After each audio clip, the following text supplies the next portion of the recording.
को हमारे प्यारे भारत के एक बहुत ही खूबसूरत बीच डेस्टिनेशन पर लेकर चलेंगे।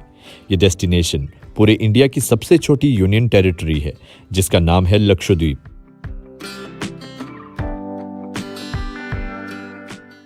लक्षद्वीप संस्कृत और मलयालम में लक्षद्वीप नाम का अर्थ होता है 1,00,000 द्वीप।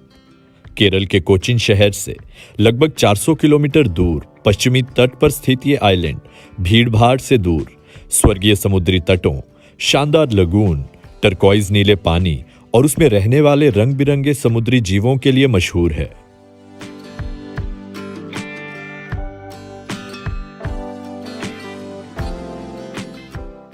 लक्षद्वीप में घूमना मतलब किसी अलग युग, किसी अलग दुनिया में कदम रखने जैसा है। लक्षद्वीप भारत का सबसे छोटा केंद्र शासित प्रदेश है जिसमें कुल मिलाकर 36 द्वीप हैं और इसका कुल क्षेत्रफल केवल 32 स्क्वायर किलोमीटर है। लक्षद्वीप के इन 36 द्वीपों में से केवल 11 द्वीपों पर ही लोग रहते हैं।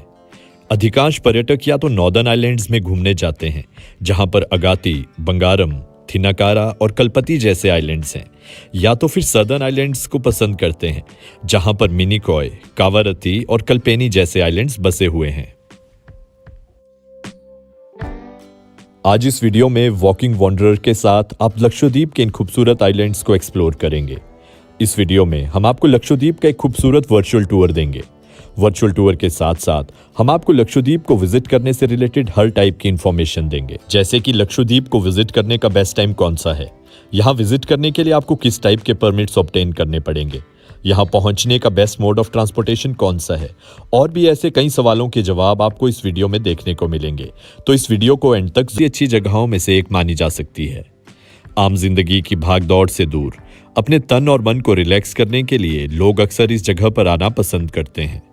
हालांकि ये जगह सिर्फ आराम करने वालों के लिए नहीं, बल्कि snorkelling, scuba diving, kayaking, fishing, boating और बीच पर वाटर स्कीइंग जैसी एक्टिविटीज करने के लिए भी मशहूर है।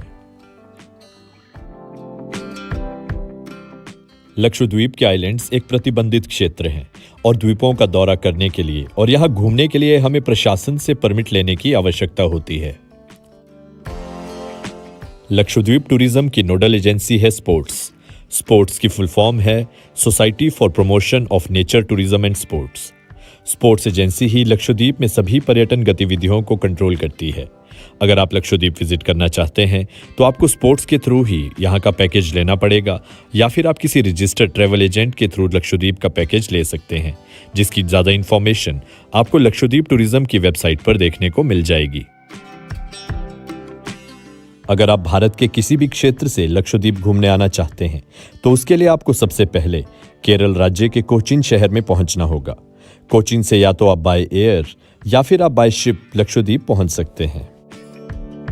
अगर आप बाय एयर लक्षद्वीप आना चाहते हैं तो उसके लिए आपको कोचीन एयरपोर्ट से डायरेक्ट फ्लाइट देखने को मिल जाएगी। कोचीन एयरपोर्ट से लक्षद्वीप के इकलौते एयरपोर्ट जिसका नाम अगाती एयरपोर्ट है, वहां के लिए डेली फ्लाइट सुबह 9 बजे के आसपास चलती है। ये सफ़र लगभग 1.5 घंटे का एक बहुत ही खूबसूरत सफ़र है।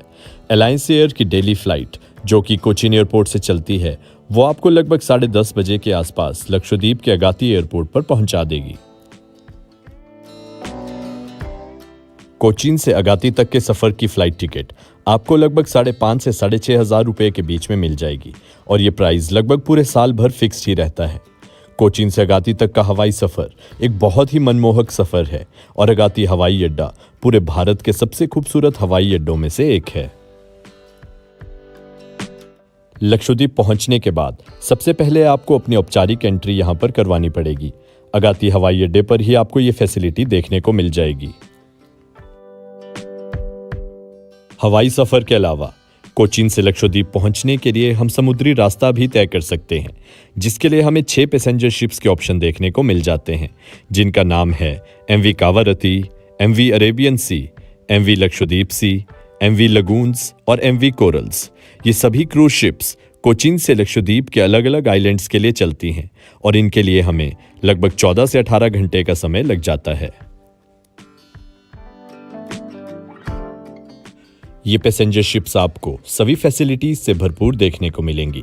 अपने बजट के हिसाब से बंक बेड्स, सेकंड क्लास या फर्स्ट क्लास रूम्स फैसिलिटी आप यहाँ पर अवेल कर सकते हैं।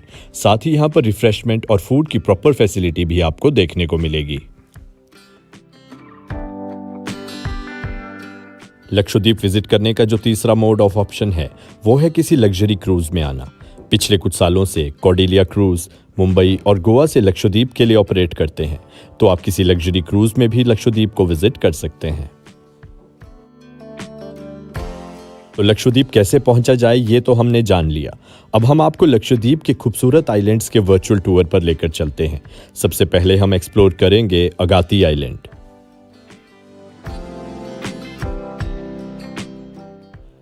अगर आप अगाती आइलैंड को एक्सप्लोर करना चाहते हैं तो उसके लिए आपको सबसे पहले अगाती पुलिस स्टेशन में अपनी एंट्री दर्ज करवानी होगी। एंट्री के बाद आपको अपनी एग्जिट की डेट भी दर्ज करवानी होगी और ये रूल यहाँ के सभी आइलैंड्स पर अप्लाई होगा। अगाती आइलैंड में लक्षद्वीप का एकमात्र हवाई अड्डा है, तो अगर आप हवाई सफर करके लक्षद्वीप पहुंच रहे हैं तो आप अगाती आइलैंड को जरूर एक्सप्लोर करें। अगाती आइलैंड में आपको खूबसूरत व्हाइट सैंड बीचेस और पूरे लक्षद्वीप के सबसे खूबसूरत लगून्स देखने को मिलेंगे।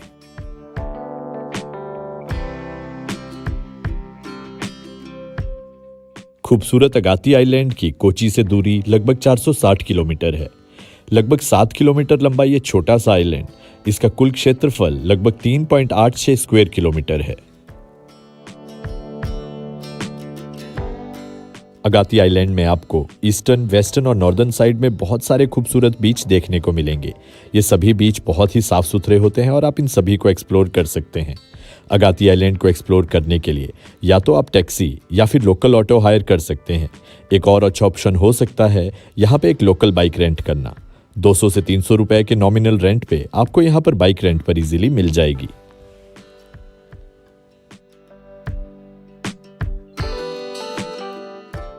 अगाती आइलैंड की ईस्टर्न और वेस्टर्न जेटी से आपको लक्षद्वीप की अलग अलग जगहों पर जाने के लिए यहीं से स्पीड वेसल या फिर प्राइवेट बोट के ऑप्शन देखने को मिल जाएंगे। अगर आप स्पेशली बंगारम जाना चाहते हैं तो यहीं से प्राइवेट बोट हायर करके आप बंगारम आइलैंड का रुख भी कर सकते हैं, जिसके लिए आपको लगभग 7 से 8 हज़ार रुपए का रेंट पे करना पड़ेगा एक प्राइवेट बोट के लिए। अपनी प्राकृतिक खूबसूरती के अलावा अपने रिच कल्चर और हेरिटेज के लिए लक्षद्वीप जाना जाता है। आइलैंड के लोगों के लाइफस्टाइल की एक बहुत अच्छी झलक आपको यहाँ पर देखने को मिलेगी।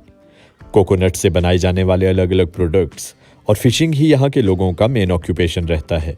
यहाँ के लोग बहुत ही वेलकमिंग और वार्म हार्टेड होते हैं।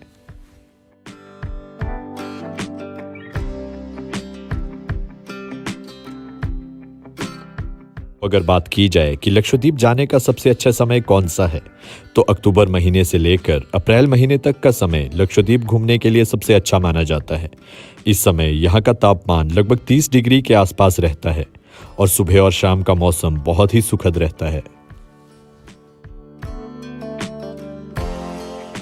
तो अगर बात की जाए लक्षद्वीप में मोबाइल नेटवर्क और इंटरनेट कनेक्टिविटी के बारे में, तो आपको लक्षद्वीप में BSNL और एयरटेल का कॉलिंग नेटवर्क देखने को मिल जाएगा। इंटरनेट आपको यहाँ पर 4G स्पीड का देखने को नहीं मिलेगा, लेकिन ये बात इस समय की है। आने वाले समय में कोची से लक्षद्वीप के लिए एक सबमरीन ऑप्टिकल फाइबर केबल का निर्माण हो रहा है। ये काम जब पूरा हो जाएगा तो हमें लक्षद्वीप में प्रॉपर मोबाइल नेटवर्क देखने को मिलेगा और हमारे इंटरनेट की स्पीड भी हमें प्रॉपर देखने को मिलेगी। तो अगर बात की जाए लक्षद्वीप के सबसे खास बात के बारे में, जो कि है यहाँ के रोमांचक वाटर स्पोर्ट्स। लक्षद्वीप सिर्फ भारत ही नहीं बल्कि पूरी दुनिया में वाटर स्पोर्ट्स के लिए सबसे उत्तम जगह है, जिसका प्रमुख कारण है लक्षद्वीप, खासकर अगाती आइलैंड चारों ओर से कोरल से घिरा हुआ है, जिसके कारण हमें यहाँ पर बहुत खूबसूरत लगून्स देखने को मिलते हैं। इन लगून्स का क्रिस्टल क्लियर पानी वाटर स्पोर्ट्स के लिए सबसे अच्छी जगह मानी जाती है।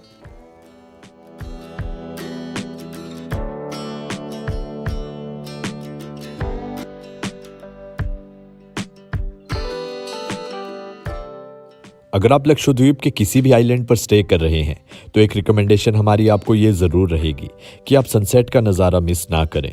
वेस्टर्न जेटी या फिर वेस्टर्न साइड के बीचेस पर जाकर आप सनसेट का नज़ारा ज़रूर लें। ये नज़ारा बहुत ही मनमोहक होता है।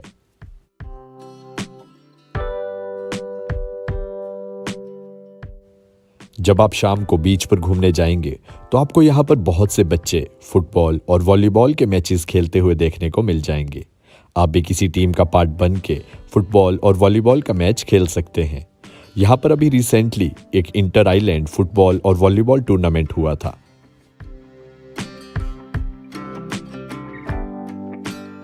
लक्षद्वीप अपनी बहुत सारी फूड आइटम्स और डेलिकेसीज के लिए जाना जाता है, जो कि अधिकतर नॉनवेज या फिर सी फूड रहती हैं। अगर आप प्योर वेज हैं और आप लक्षद्वीप घूमने आए हैं तो आपको शायद प्योर वेज खाना ढूंढने में थोड़ी दिक्कत हो सकती है, लेकिन आपको अपने होटल या फिर रिजॉर्ट में प्योर वेज खाना सर्व हो सकता है। अगाती आइलैंड में आपको लिमिटेड रेस्टोरेंट्स ही देखने को मिलेंगे, जिनमें से कुछ एक का नाम है पंचायत, मुबारक और कुकुम्बर रेस्टोरेंट। अगर बात की जाए अगाती आइलैंड में नाइट स्टे के बारे में, तो यहाँ पर नाइट स्टे के लिए आपको बीच फेसिंग रिजॉर्ट्स देखने को मिल जाएंगे, जिनका पर नाइट चार्ज 5,000 से 10,000 तक वेरी करता है और ये रेट सीजन टू सीजन पर डिपेंड करता है।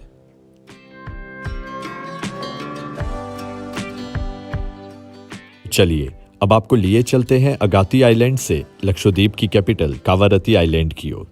कावारत्ती आइलैंड भी एक बहुत ही खूबसूरत लोकेशन है। अगाती आइलैंड से कावारत्ती आइलैंड का डिस्टेंस है लगभग 60 किलोमीटर और इस जर्नी के लिए हमें स्पीड वेसल में लगभग 1.5 से 2 घंटे का टाइम लग जाएगा। लक्षद्वीप में एक आइलैंड से दूसरे आइलैंड पर ट्रेवल करने के लिए स्पीड वेसल ही बेस्ट ऑप्शन रहता है। अगाती से कावारत्ती जाने के लिए हमें लगभग 500 रुपये की टिकट खरीदनी पड़ेगी।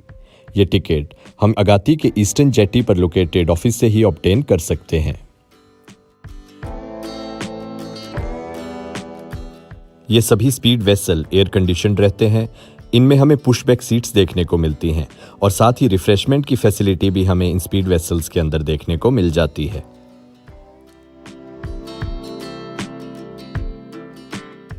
तो इसी के साथ इस छोटे से सफर के बाद हम पहुंच जाएंगे लक्षद्वीप की खूबसूरत कैपिटल कावारत्ती में।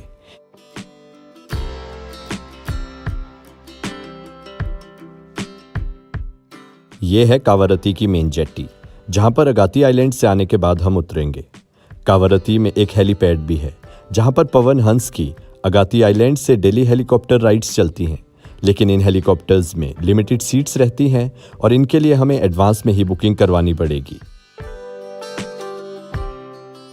कावारत्ती पहुंचने पर सबसे पहले यहां के पुलिस स्टेशन को विजिट करके अपने परमिट पर हम एंट्री करवा सकते हैं। तो चलिए अब हम आपको एक्सप्लोर करवाते हैं खूबसूरत लक्षद्वीप की खूबसूरत कैपिटल कावारत्ती को। कावारत्ती में जो हम सबसे पहली जगह एक्सप्लोर कर सकते हैं वो है ईस्टर्न जेटी के पास located light house.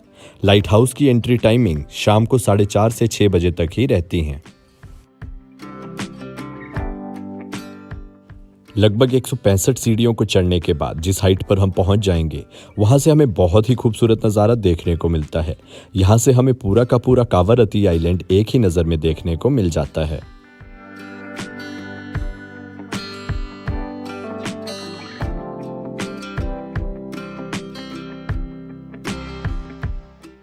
Kavaratti island Lakshadweep की राजधानी और यहाँ की सबसे प्रमुख जगह है। ये जगह केरल राज्य के तट से लगभग 360 किलोमीटर की दूरी पर स्थित है। कावारत्ती आइलैंड को भारत के प्रमुख स्मार्ट सिटीज मिशन के तहत स्मार्ट सिटी के रूप में विकसित किए जाने वाले 100 शहरों के रूप में चुना गया है।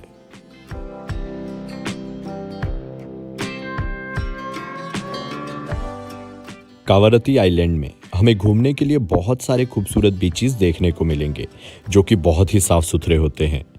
यहाँ का 3.46 स्क्वायर मील क्षेत्र में फैला हुआ लगून यहाँ का सबसे बड़ा अट्रैक्शन है। कावारत्ती के आसपास के लगून स्टारफिश, एनीमोन, अनगिनत रंग बिरंगी मछलियों के साथ साथ आश्चर्यजनक कोरल नज़ारों से घिरा हुआ है।